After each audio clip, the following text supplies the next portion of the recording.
You got size 16 shoes. 15. 15. 15. Thank you, though. He wears snowshoes. Do you know that I just watched the History Channel's Woolly Mammoth show the other day, and it was a 12.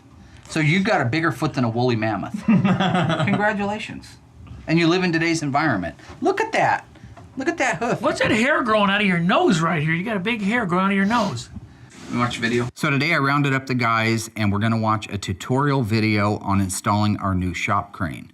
I had written one of the guys there, Tim, a few months back, and asked him if he thought he could make us something that we could duplicate like an assembly line process. My name is Tim Laughlin. I work for a company called Gorbel. Gorbel makes the shop crane. Gorbel is the largest crane manufacturer in North America. So the shop crane is a new line for us. It's about 2 years old, and we have a tremendous amount of expertise in overhead handling.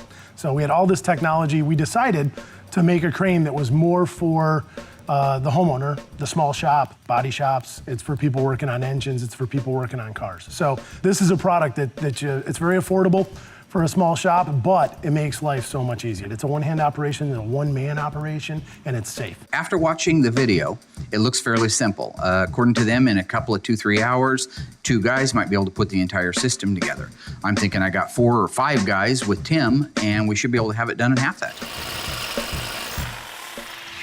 Rebar. Rebar. Oh, you hit rebar? However, I didn't take into consideration to be half the IQ as well. When I was drilling holes for the bolts to mount the post down with, I hit some rebar. The concrete bit that we used, the first hole that we drilled, it went through it no problem at all, effortless, because there was no steel rebar in the way. The second hole, we hit rebar at about 3.5 inches. If I had to blame anybody, I'd blame Mark. Royal said it's my fault Yeah. that we hit rebar. Yeah. So I built a building in 1974, Royal, and I forgot to give you a map of where the rebar is. And here we are again. My guys screwed it up like they do everything.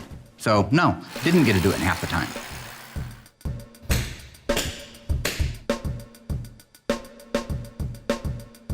I am doing work today. Okay, why don't you ask Henry Ford what he was doing on the assembly line, okay?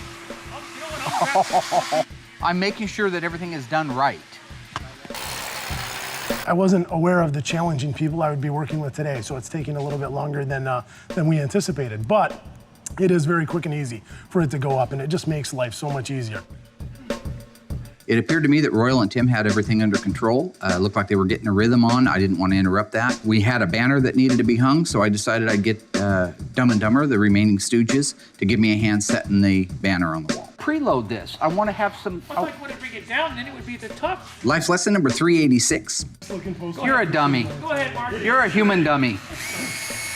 Do everything yourself, because Darren's an idiot. Well, it took 3 people Problem is you're stupid. an hour to hang it. Anybody. It took 3 guys to hang the banner. There was maybe a guy or 2 watching, and 2 people are basically putting up the crane. Straight. God, what the f is wrong with you, you pig-eared...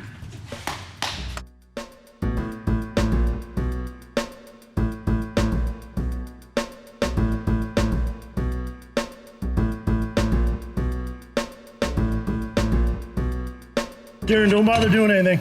All right. Yeah, Darren, are you okay watching? You all right? I don't know you what got the you want me watching to do. down? I'm not a mind reader, Tim. I think Darren, I think he's funny. He tends to want to just run the vacuum and not do a tremendous amount of work, and just bust people's chops. That's the difference between me and you. Yeah. You're all fast. You run fast. He's in nice and shape. You're big and fat. Novocaine. I'm not poking at anybody. You're making fun of anybody. I didn't do anything all day long. That's all Darren's doing is torturing people. He's not doing any work. That is his whole focus is to upset people. Martin gets his shirt from the tent maker now. Once we have the shop crane assembled, I envision that we're going to be able to duplicate the assembly line process. If you look back at the old photos or talk to any of the guys that used to work on the assembly line, basically what happened was they had an overhead trolley system that would support the car, which was a basically done car from the standpoint of body and paint and trim. It would come along on this trolley system, and setting below it on jigs was the front suspension, the rear suspension, which housed the motor and the transmission. It would be simply lowered down over the top of those components, tightened up, and rolled to the next point on the assembly line. That's what we're going to be able to do. For the most part, everything went really good. I think, now that they've seen it up and they pick up the CUDA, and they start moving it around, and they see what the shop crane's all about. It's pretty amazing. So they're very pleased with it. That's great. I could actually put a motor and transmission in one of these cars by myself Yeah, it's amazing. without scratching a brand new painted up fender well. And that's a lot of like what we've seen people doing with it. Putting body on chassis. Yeah. Pulling motors out, things Yeah. like that have just been, it's incredible. It's going to take out a lot of the back-breaking work. It's going to make things a lot easier, a lot faster, a lot better. At first, it took Tim a while to kind of understand Darren and where Darren was coming from. But, oh man, it took probably 15, 20 minutes of being around Darren, and Tim had him figured out and started goofing off and, punching right back at Darren. Whoa, what's wrong with you? Wait a second. I know, it's crazy. That's the first productive thing you have done all day. All day. All day. Seriously, it is. I don't think so, Tim. He comes on here, he's a big football star. I played football, just college, and I'm big and tough and all this stuff, Buddy. How are you, man? Good, how are you? It's nice to see you.